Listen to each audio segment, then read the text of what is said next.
Ngayon, babalik na naman ng eleksyon, naalala na naman nila, tapos meron daw silang 20 pesos per kilo na bigas sa Visayas. Tinatanong ko, unang-una, bakit ngayon lang? Bakit ngayon yun lang yan ginawa? 2022 pa, yan, pinaasa sa mga tao. Pangalawa, bakit sa Visayas lang? Hindi ba kailangan ng Baseco ng 20 pesos na kilo na bigas?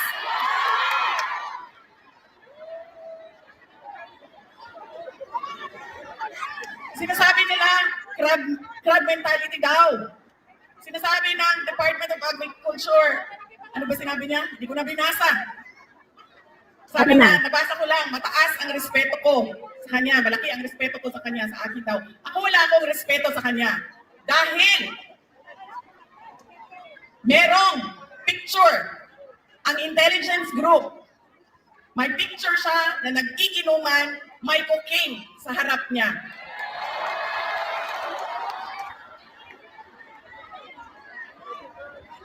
Tanong niyo, sa mga sundalo at sa pulis na nasa intelligence, hingiin ninyo ang picture na yan.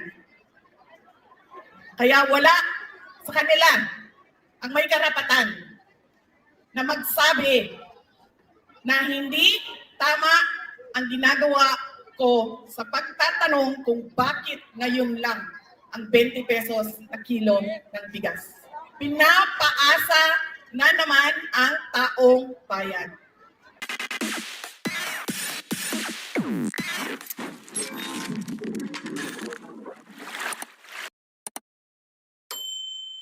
Ayan, alam ko nagulat kayo na bigla ako nag-live ng umaga. Pero kasi bago ako pumunta sa sa dentista, meron akong gustong i-live ng bonggang-bongga kasi hindi ko sure baka mamaya pagkatapos ko mag-dentist hindi ko alam kung makaka-live ako. Pero kailangan nating pag-usapan 'to. Kasi ang tawag dito, pasensya na hindi muna ako makakabati diyan sa mga mga honorable mention natin diyan sa comment section kasi mabilis lang tayo, mabilis lang tayo. Pero tawagin niyo na ang lahat ng marites. Tawagin niyo na ang lahat ng marites dahil nakakaloka. 'Di ba si Inday nagpunta siya sa Manila, punta siya ng district ni Valeriano, district ni Joel Chua, ni Benny Abante. Nagpunta rin siya ng Baseco compound at nag-join siya ng caucus ng team ni Yorme. Okay? Nag-ano siya doon. Ngayon, nung nagpunta siya sa Baseco compound, meron pasabog si Inday. Ang medyo naging popular kasi na visit niya nitong nakakaraang araw was yung visit niya sa, I think it was in Sampaloc, kasama niya si Senator Aimee. Pagkatapos, kung saan dun yata dun yung distrito ni ni Joel Chue. Ayan. Pagkatapos meron siyang visit sa Baseco in which diniscuss niya yung kanyang disgust doon sa 20 pesos na bigas na iro-roll out sa Visayas. Okay. Now I perfectly agree with what Inday is saying kasi naman talaga naman itong gobyerno yung kanilang project na 20 pesos na bigas dahil daw yun yung pangako ng Pangulo, ganyan-ganyan. So para natutupad na daw yung pangako ng Pangulo. It's an utter bullshit, no? Kasi unang-una, ang pangako ng Pangulo, mababang presyo ng bigas. Yung 20 pesos na selling price nila ng bigas, that's not the real price of the bigas. Inamin rin to ni Claire Castro na yung binibenta nilang 20 pesos is actually 33 na binibenta ng NFA. So ang real market price niya is 33. Ibebenta ng 20 kasi isa-subsidize yung the rest. Okay? So that's not the promise. So ito namang bongbong administration at lahat na nagto-tolerate dito sa kaputahan nitong bongbong administration na to. Fuck you all. 'Di ba? Huwag niyo kaming huwag niyo kaming ang tawag dito pinapuputang ina dito. Ginagawa niyo kaming engot. Diyos ko, tigil-tigilan nyo kami. Yung 20 pesos na bigas na project nyo na iro-roll out ninyo sa Cebu is not the real price of the bigas. Okay? Inamin to ni Claire Castro na ang totoong presyo nun ay 33. The difference is going to be subsidized. So, dapat stop referring to the 20 pesos na bigas as presyo ng bigas. Okay? Because that is the subsidized price. That is the subsidized rate. Okay? So, anyway, Inday has been talking about that because I'm pretty sure talagang it really made her infuriated dyan sa 20 pesos na rollout. Kasi, no matter how much they say na hindi yan pamumulitika, you are going to roll it out sa Cebu, which is a vote-rich province. It's gonna be, it was announced 2 weeks before the election. Parang, tigil-tigilan nyo kami na tigil-tigilan nyo kami na wala yung halong politika. Anyway, dito tayo sa meat ng chismisan natin ngayong umaga. So ngayon, si Inday, dun sa kanyang speech sa Baseco, meron siyang sinasabi doon. She was talking about ano, yung parang kayo, pinangako niyo yung 20 pesos na bigas pagkatapos, bakit ngayon nyo lang ano, ngayon nyo lang naisip na gawin, ganyan, ngayon nyo lang siya gagawin. At yung gagawin nyo pa, hindi nyo naman siya ginawa ng ano, hindi nyo naman siya ginawa ng, kasi kung ayuda lang rin naman yung gagawin niyo, ba't ngayon nyo lang ginawa, di ba? Ba't ngayon nyo lang naisipan na ituloy yan? Kasi nga, ngayon kayo mamimili ng boto. Yun. Ngayon lang kayo mamimili ng boto. Kaya ganyan nyo lang siya gagawin. Kasi kung ayuda yan, ang dami-dami yung perang pampaayuda in the past. You're just looking for different ways on how to effectively buy people's vote. Ganon. So, kung ayuda yan, Diyos ko po, kayo naman, ito naman BBM-led administration na to, kung gusto nyo magpaayuda, kaya nyo naman talaga magpaayuda eh. But that's not the solution we are looking here. We are looking for here. Hindi yan yung solusyon na gusto namin para sa mga kapwa namin Pilipino. Okay? Ang gusto namin ay talagang reliable na presyo na pwedeng mabili ng kahit sinong Pilipino. Okay? Ayan. So, sabi ni Ma'am Felicia, tama po, inuulol nila tayo sa 20 pesos na presyo ng bigas, pangkalahatan ang usapan, market price, sabi ni Ma'am Felicia Elnar. Exactly! Diba? Hindi yan yung pinangako mo, ikaw, Bongbong Marcos, meron kang vlog sa BBM vlogs mo, vlog 204, okay? Yan yung isa sa mga reason kaya ang daming nabudol eh, sa totoo lang. You talk about stabilizing the price of bigas and other agricultural product, in which you identify different factors sa supply chain and how you can actually set policies in order to minimize cost of the agricultural products based on by modifying and restructuring yung supply chain. Yun yung pangako mo, putang ina mo. Diyos ko, yung 20 pesos na subsidized rate, okay? And we all should start calling 20 pesos na bigas as 20 pesos subsidized rate ng bigas. Hindi yan presyo ng bigas. Diyos ko, na pinapakalat ng mga ensaymada vloggers ninyo, pinapakalat ng tatanga-tanga nyong press officer na itago na lang natin sa pangalang Claire Castro, 'di ba? Na ay hindi, napapababa na namin ang presyo ng bigas. Hindi nga presyo yan. That's a subsidized rate. 'Di ba? Let's not give it to them. Let us not call it 20 pesos na presyo ng bigas. It's not the presyo ng bigas. It is a subsidized rate. Okay. Anyway, so galit na galit si Inday about that. And rightly so. Lakas mang ulol eh, 'di ba? Now, wala akong makita na siguro ito kasi una kong actually hindi ko rin naman talaga hinanap ng bonggang-bongga. Pero this is a coverage from Truth or Lies TV. Doon sa ni Inday sa Baseco. Okay? Hindi maganda yung video. Although it's gaining may 16K views na siya. Hindi maganda yung video, but let us listen to what Inday is saying here. Okay? So ito yung sinasabi ni Inday. Sinasabi ko, pangako yan noong eleksyon noong 2022. Kinalimutan ng 3 taon at ngayon naalala dahil may darating na naman na eleksyon. Yan ang tawag na budol. Sa Binisaya pa, bot-bot. Bot-bot nimo.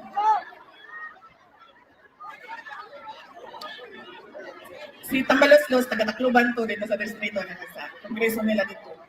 Kinsay taga-Tacloban rin. Antay lang mo nga, buto pa mo nga ng Romualdez.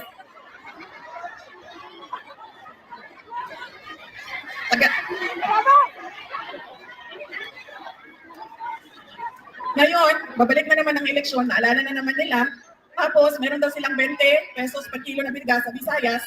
Tinatanong ko, unang-una, bakit ngayon lang? Bakit ngayon yun lang yan ginawa? 2022 pa, yan, pinaasa sa mga tao. Pangalawa, bakit sa Visayas lang? Hindi ba kailangan ng Baseco ng 20 pesos na kilo na bigas?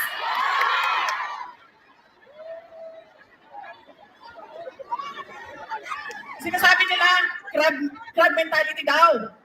Sinasabi ng Department of Agriculture, ano ba sinabi niya? Hindi ko na binasa. Sabi na, nabasa ko lang, mataas ang respeto ko sa kanya, malaki ang respeto ko sa kanya, sa akin daw. Ako wala akong respeto sa kanya. Dahil, merong picture, ang intelligence group, may picture siya na nag-iinuman, may cocaine sa harap niya.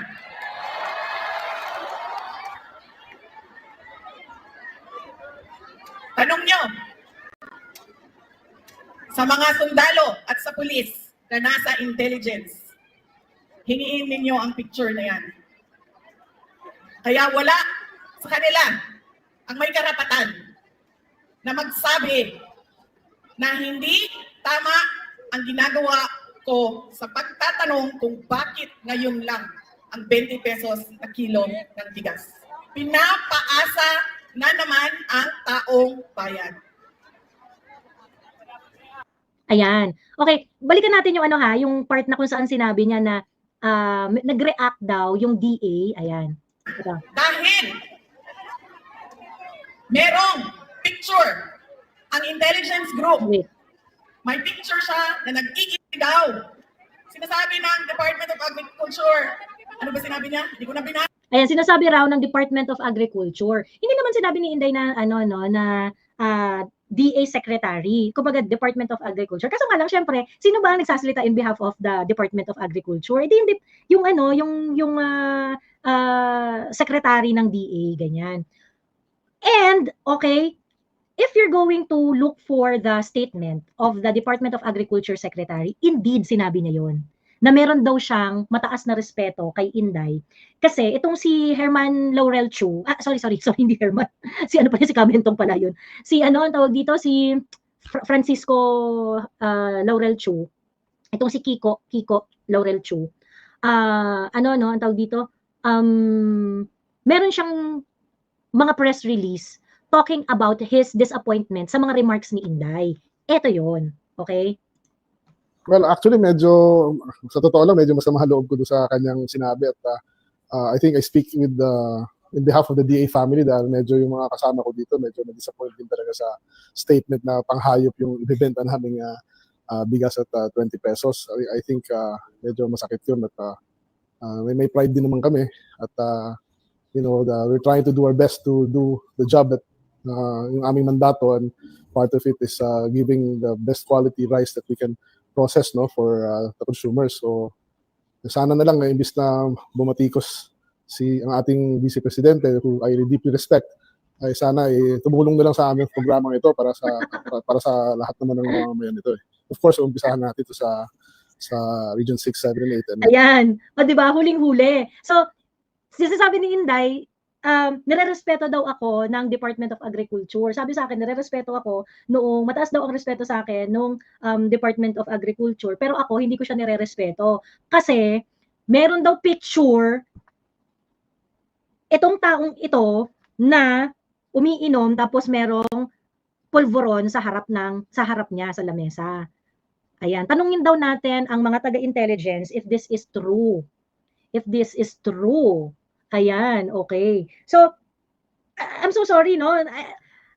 If, while Inday Sara did not mention Francisco Laurel Chu, na siya yon, pero kasi siya nagsalita, who I deeply respect, tapos sasabihin ni Inday na, nare-respeto daw ako, ganyan-ganyan, pero ako, hindi kita mare-respeto kasi Jodic Santa Maria ka. Diba? Ayun. Nakakaloka. Nakakaloka. So, ayan. Di ba dapat ini-improve nila ang quality, pakiba sa feelings niya, sabi ni Cheng Nabua. Correct! Di ba? So, ibig sabihin, mukhang kasama to sa Bangag Republic. Tangina, mga Jodic Santa Maria talaga tong mga to, no? Jodic din siya. Ayun. Alam mo, nainis ako doon sa demeanor na yung parang aping-ape. Kasi dapat tumutulong na lang siya. Dapat hindi na siya naninira, dapat tumutulong na lang siya. Before I end this live, I would just like to parang address yung problema doon sa 20 pesos na bigas. Okay. Doon tayo sa 20 pesos na presyo ng bigas. Okay? Yung sabihin na natin na gusto nyo talaga siyang ibaba sa 20 pesos na presyo ng bigas. Okay? Kahit sabihin natin na maipababa nyo yung presyo ng bigas sa 20 pesos, yung totoong presyo hindi yung ayuda na presyo. Binaba mo siya sa 20 pesos. Okay? And this is the best scenario of this government pagdating sa pagpapababa ng presyo ng bigas. Na ipababa ninyo ang presyo ng bigas to 20 pesos. Okay, that's very good. Ang mananalo dyan yung mga consumer kasi magiging affordable na ang bigas. Okay? If you are able to achieve that, panalo ang mga consumer. However, paano naman ang mga farmers? You haven't provided any concrete plan kung paano i-assist at matutulungan at hindi naman mamamatay yung mga farmers natin. Yung mga nagsasaka yung mga magsasaka natin ng palay. You're not talking about that. So that is why, doon sa best scenario pa lang ninyo na ipapababa ang presyo ng bigas to 20 pesos, nakakainsulto na yun. Kahit panalo ang consumer dyan, talo naman ang farmers. So, yung scenario na yan, may nanalo yung consumer pero patay ang farmers. And ang masakit doon kasi, you're not addressing our the farmers at all, yung plight nila at all. Parang hindi sila kasali sa usapan. Yun yung sobrang malakas makabastos doon. And sa totoo lang, ako as a consumer, I do not want 20 pesos na bigas kung ito ay kamamatay naman ng farmer. 'Di ba? Okay, so yun yung first na scenario. Okay, kung kunwari magtagumpay kayo at maipababa ninyo yung talagang presyo ng bigas, market price ng bigas at 20 pesos, ano ang kalagayan ng mga farmers dyan? Okay? Ano ang kalagayan ng mga farmers dyan? Because I am not going to accept that I can buy 20 pesos na bigas pero patay ang mga farmers. 'Di ba? So, again, yun, parang hindi balanse, hindi ano yan. Anong plano nyo dyan? Takin na yan, sagutin ninyo. Bigyan nyo kami ng magandang kasagutan dyan. Hi, Prof. Bato, farmers should be worried. The subsidized price can drive farm gate prices down so much. Talong-talo sila. And eto nga, no, ang realidad ngayon, yung 20 pesos na sinasabi nila, ay hindi naman yun talaga presyo. Yun ay subsidized rate. Hindi yan market-driven price. And since yan ang programa nitong gobyernong to, okay? Since yan ang programa ng gobyernong to, talo na nga ang kaban ng bayan dyan dahil we are the one who's going to subsidize it. Okay? Pagkatapos, limited lang naman ang mabibili ng mga tao dyan, 10 kg per week. I do not know how they are going to, problema nila kung paano nila gagawin yan. There is a serious question on sustainability here. In-announce nila, ito namang si tatanga-tanga Claire Castro, na bonggang-bongga sa pag-a-announce, nung tinatanong siya, how are you going to manage? Ay, hindi, gumagawa lang po ng rules, ganyan. So, it's very clear, na itong mga, itong mga taong gobyerno natin, gusto lang nila ng brownie point without really doing the hard work para ma-achieve yung goals. So, ngayon, ang totoong layunin ay magkaroon ng soundbite na napababa kunwari ang presyo ng bigas to 20 pesos. When in fact, it is just a subsidized rate. When in fact, the real price of bigas is 33 pesos per kilo. When in fact, it is just ayuda. When in fact, we are the ones funding it and not them. When in fact, they did not really make any dent on our bigas problem. And in fact, it's going to really, be very, very detrimental sa mga magsasaka. Dahil yung na-mention nga ni Prof. Bato kanina. So, Inday has all the rights para magalit dito sa 20 pesos na bigas ninyo. 'Di ba? Ayan, luoy ang farmers, ulan, init, nagtatrabaho, lugi ang farmers, dapat pantay, di bala sa magtanim nga baya sayon magtanom nga ulan, init, sabi ni Peril Ramos. In short, pampabango lang, mangmang lang ang matutuwa sa ganyan. Correct. And if you are kaya nga sa akin talaga yung parang if you are celebrating this, ano talaga yung na-achieve nitong 20 pesos na bigas na to? It is actually an ayuda program once again. It is an ayuda program. It's not really changing anything do sa bulok nating sistema sa agriculture. Wala siyang hindi niya na pukpok na bigyan ng dent yung problema natin. 'Di ba? O pagkatapos ngayon, magdadrama-drama kayo, naninira lang kayo. Well, sabi ni Inday, Jodik ka. Jodik kayong lahat. Grabe lang yung audacity nun, yung parang mag-awa-awa. I have deep respect to Inday Sara, pero sana naman huwag siya nagsasalita ng gano'n. Bakit hindi siya magsasalita ng gano'n? Yun rin yung stand namin. And that is the reason why we are supporting Inday, Vina-verbalize niya yung mga hinaing namin. And being in the government, napaka-powerful na voice niyan para sa amin. Dahil ina-amplify niya yung problema namin sa inyong mga jodik kayo. Diba? Pabango lang yan ni Gwen Garcia para malamangan si Pam, sabi ni Chinito. Yeah, I think alay yan. Kasi yung 13 pesos na beyond 20 pesos, okay? Yung 13 pesos na lampas doon sa 20 pesos para maano niya yung 33 na selling price ng NFA. Okay? Paghahatian ng LGU at saka ng national government. Hati sila doon. So I think it's really an offering from Gwen Garcia para nasa good side siya ni BBM. Ganon. Taray, Ate Joey ang aga. Oo, kasi mabilisan lang 'to, palabas na ako, papunta na ako ng ano, may lakad ako at papunta na ako ng dentista. Ayan, well, in fact, just to boost their popularity. Correct. And the real cost of this is ano, no, in billions of pesos. That's the real cost of that 20 pesos na bigas na sinasabi ninyo na subsidized rate naman. Hindi naman yan ang presyo ng bigas. And ikaw, ano, Kiko Laurel Chu, okay? For you to say na dream no more, ganyan. Hindi po yan yung pinangarap namin. Hindi po ganyan yung pinangarap namin. Ang pinapangarap namin ay yung talagang reliable, cheap, and quality na pagkain na available sa bawat Pilipino. So, okay, nagsasalita, dream no more, dream no more. Mga adik kayo, nung nangangarap kami, hindi yan yung pangarap namin. Hindi ayudang bigas ang pangarap namin. Putang ina nyo. Ayun. Kahit aso di kakainin yung 20 pesos na kilo na yan, itatapon lang yan. Sabi ni Carlo Jose James Torrefranca. Yun nga kasi nga, alam natin tayong bumibili ng bigas sa palengke, yung 20 pesos na available sa market, yung market-driven price na 20 pesos, hindi talaga makakain ng tao. Yung totoong 20 pesos na bigas, hindi talaga yun makakain ng tao. Ganon. Yan ang sinasabi nila, itong 20 pesos na ibebenta namin, ito naman talaga yung tigta 33. Ayun. Sabi ni Prof, they need 4.5 billion for 30 days to sustain the subsidized price sa Visayas alone. That could have been used to improve farmer productivity instead.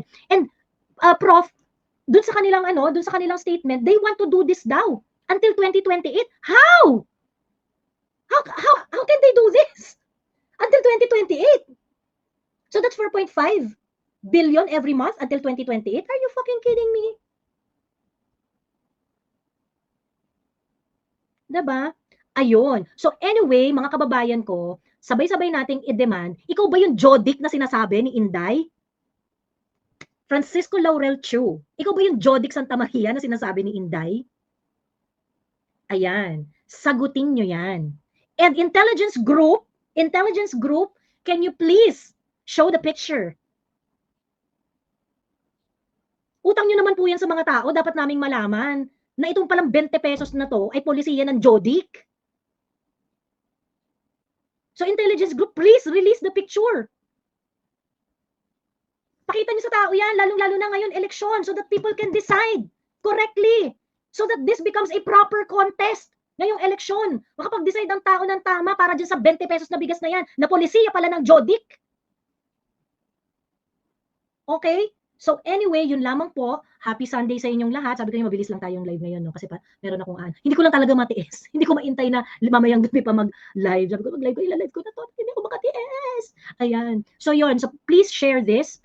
Everyone should know about this.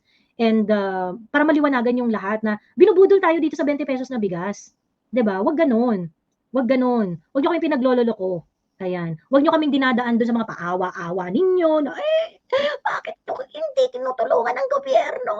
Crab mentality. Ganyan-ganyan. Huwag niyo kaming dinadramahan ng mga putang ina ninyo. Pera namin yan. Hindi niyo pera yan. Okay? Yun lamang po. Sabi ni Ems, I'm from Luzon, yung kapitbahay namin bumili ng tig-20 na bigas. Kasabi daw ng tindera, pagkain daw ng aso yun. Sabi ni Ems, ayan. Mabilis ang live lang pala. Oo, mabilis ang live lang ito.